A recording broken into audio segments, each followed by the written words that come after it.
What is going on, you guys? My name is Rage and we are back today with a quick video in regards to fast leveling and progression in Marvel Strike Force. This is definitely one of the few mobile games where it's gonna take time absolutely to get through the motions of getting to the end game stages, even the actual mid game progression. But with the end game, there is a lot of fun content that you can partake in. However, it's getting there that's the big question mark for a lot of newer folks out there, beginners. So this video is really dedicated for you guys to help you through your progression. Things to kind of look for maximizing your progression as well as making the most of your time in this game, especially with it being a resource management. So that said, guys, let's get right to it. First and foremost, with how you gain levels here, as you can see me being level 93 now on the top left, you're going to be accumulating EXP as you progress in this game. But honestly speaking, there's no really easy way to expedite it, with the exception obviously here of this time heist, paying money to actually get levels in the game. But it's going to be progression, guys. It's going to be going through. You're going to find that the majority of the experience points you'll be getting is really from two places. One, the campaign stages through all the different modes that are available. With each node that you farm, it does actually count EXP. So take for instance this Thanos node here. You can see that with each attempt it's going to give you 20 EXP right there, and that's how you can accumulate it over time.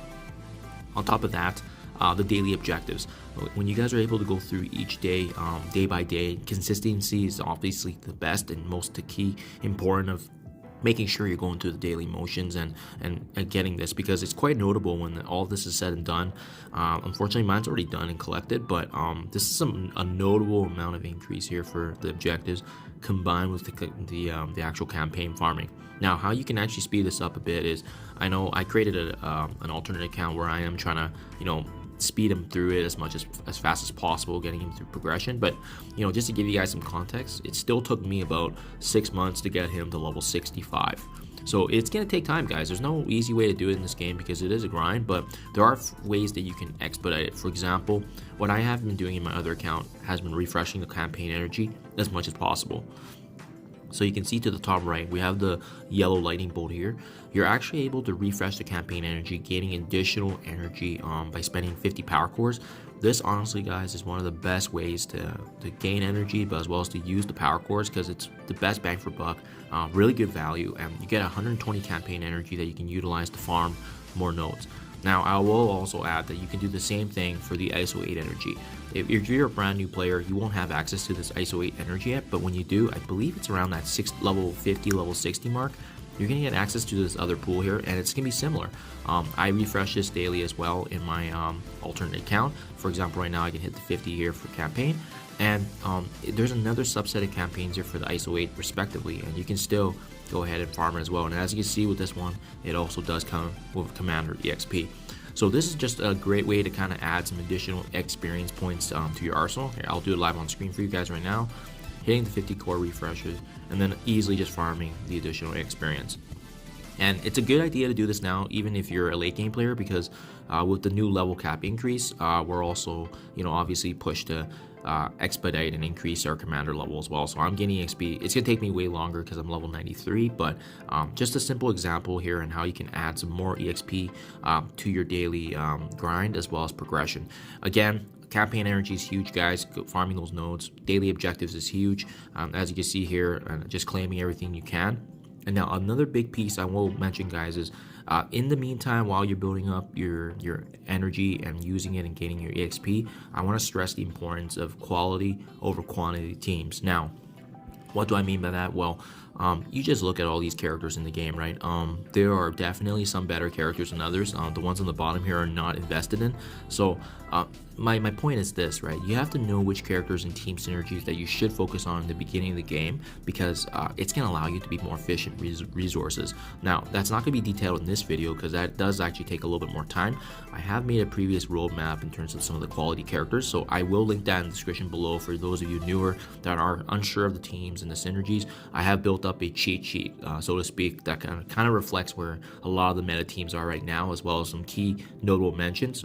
So make sure you guys check that out. It's gonna be able to help you kind of see at least which are the quality teams in the game while keeping in mind all the metas.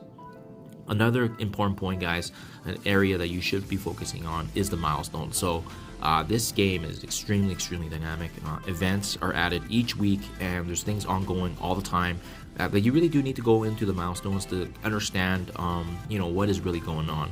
So typically with each month, there's one big one that runs for the entire month, and that's usually to the far left. So you can see Royal Soldier. This is the April event, so this is going to be run pretty much until the end of April. You can see the event ends in 27 days, and it allows you essentially to usually unlock one key character that's featured. In this case, it's Union Jack, and as you can see, I'm getting very close because I was able to utilize some cores for some orbs for him. Other than that, I would take the time, if I were you, to go through some of these milestones and understand, what you need to do in order to at least allow some points to be gained, and that way you can maximize. For example, we know that this Evil Invasion one is battling in raids and opening gold orbs, pretty easy to hit. But the other one I want to strongly mention too, guys, is the Golden Opportunity one. So this is one that I try to do every single day, even when you're a new player, especially if you're a newer player, actually, because there's some key notable mentions here in Milestone 5, Milestone 7, and as well as Milestone, actually that's where it ends.